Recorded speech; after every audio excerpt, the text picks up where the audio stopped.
Board of Trustees is bracing for one of the biggest budget cuts any Florida school has ever seen.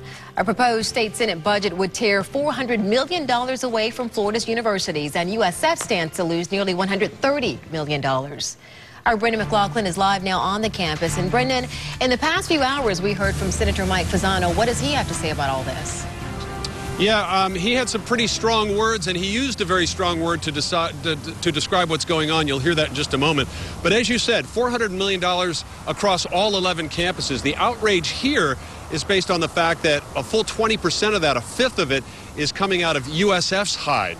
Teachers here afraid they might lose their jobs. Students afraid that classes might be cut to the point where they won't be able to graduate on time. An emergency meeting was held here on campus last night with students and faculty administrators, all of them agreeing that this is just unfair.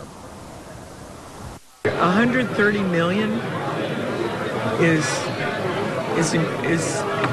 draconian. This is nothing more than a vendetta by a couple of senators to hurt a great university, not just here in the Tampa Bay area, but throughout the state.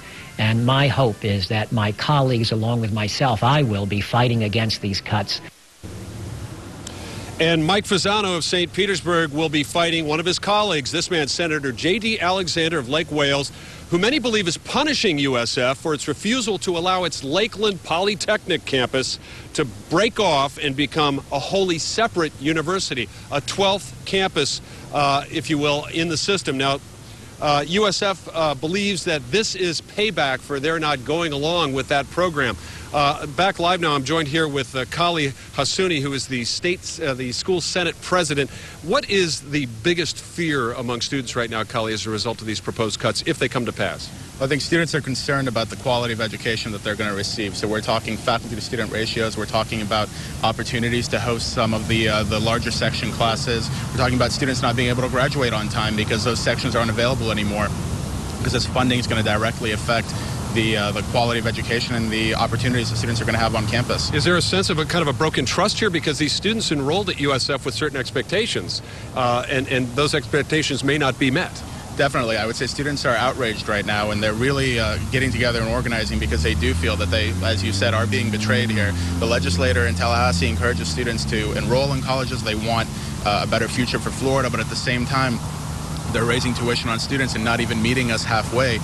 Instead, they're cutting our tuition, our allocations for the state, and raising our tuition. Students feel like they're betrayed. They're not getting the support they want from Tallahassee. Thank you, Kali Hassouni, student body Senate president. One thing to keep in mind here is that this is not a done deal. It's a long way from that. The House has to pass its own version of the budget. The governor's got to sign it, so there's much more to do and talk about before this actually happens. We will have much more from Tallahassee tonight on ABC Action News at 5, 5:30, and 6. That's the latest from campus. I'm Brendan McLaughlin. Back to you.